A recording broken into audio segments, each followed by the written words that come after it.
The Nigerian government has confirmed the first case of anthrax in the country. Anthrax is a severe bacterial disease that affects humans and animals, including wild animals and livestock such as cows, pigs, camels, sheep, and goat. However, the government has outlined preventive measures for Nigerians and livestock owners to reduce the potential risk of infection and the spread of anthrax. According to the Federal Ministry of Agriculture and Rural Development, the case occurred on a farm in Suleja, Niger State. A rapid response team comprising federal and state health professional team have visited the farm to conduct preliminary investigations and collected samples from the sick animals. Well, joining me now here on News Now is medical doctor and infectious disease expert Oladipo Kolawole. Thank you so much for being here. Yeah, thank you for having me this morning. All right. So how does anthrax typically affect livestock, and what are the common symptoms that veterinarians should be vigilant about when dealing with the potential cases? I think that is a preliminary information we need to get out, that anthrax is caused by a bacterium called Bacillus anthracis, and it is just a form in which a bacteria, it has a way of getting to animals. Its mode of transmission to animals is different from mode of transmission to humans, because we have animal to animal transmission and we have animal to human transmission. Though human to human transmission is very, very rare.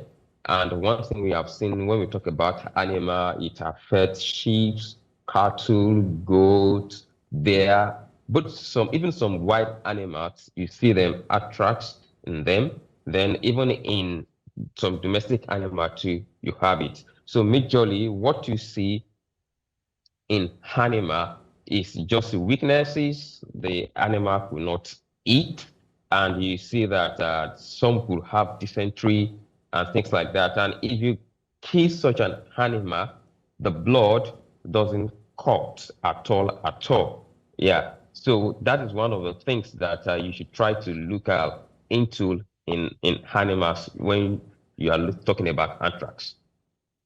Interesting.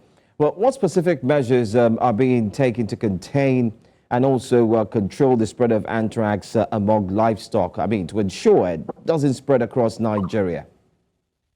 Now, one of the things that we need to do to ensure that we don't have the transmission of these diseases, like one of those things that you are doing now, like I said, and NCDC, Federal Medical Agency in Nigeria, professional, have pulled out a call that for you to get prevented from getting the bacterium and being infected by it, number one, you need to stay away from sites. Like what it has been said now, there is other animals on the farm in Suleja that have been tested.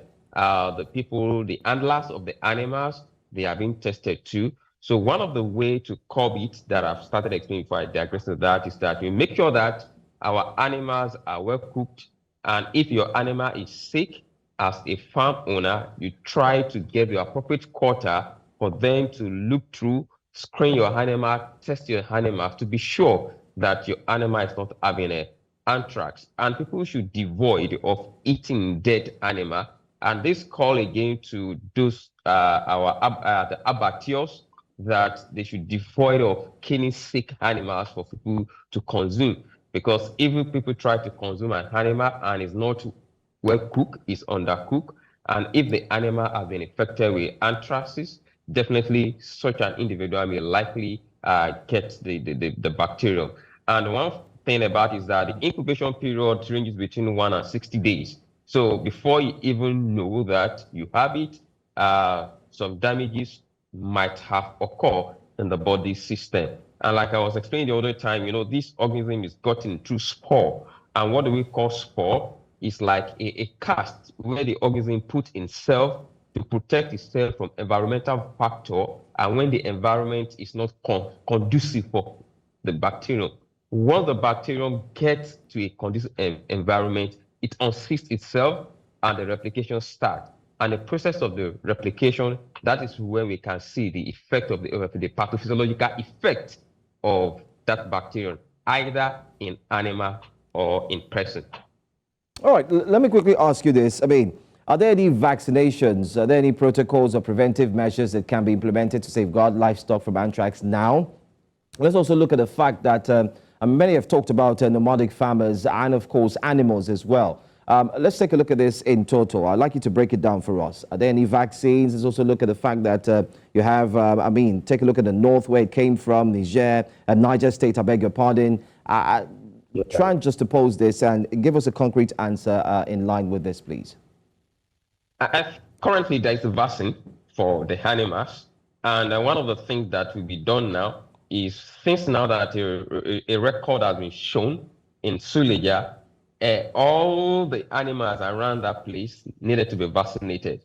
And even the Nordic people that just having their head of cows around, they have the association, they have the way they talk. So it's now expected of the government to make the vaccine available for non-infected animals in order to break the transmission chain. And another thing that we need to do now is that we have to do contact tracing. Look at those animal handlers from the farm of Suleja and get across to them. Look at people they have gotten in contact with, because there are ways that this bacterium can be transmitted. You know, we have is either through inhalation, through cutaneous. Then we have another one, injection is very, very, very rare. So these are the means by which the bacterium can be picked by another person. So our contact tracing have to be perfect. And I'm very, very sure that we have a good system in place. The NCDC has been doing something fantastic in this area. So we have no cause for alarm. And I want to rest assured that we have good professionals in the country to actually see to this and halt the transmission of this bacterium. You can even see that since last month, NCDC has been alerting us once we have seen the report from neighboring countries, from Ghana, that we are at high risk. And that shows that our surveillance system is good and we have nothing to fear about. All right.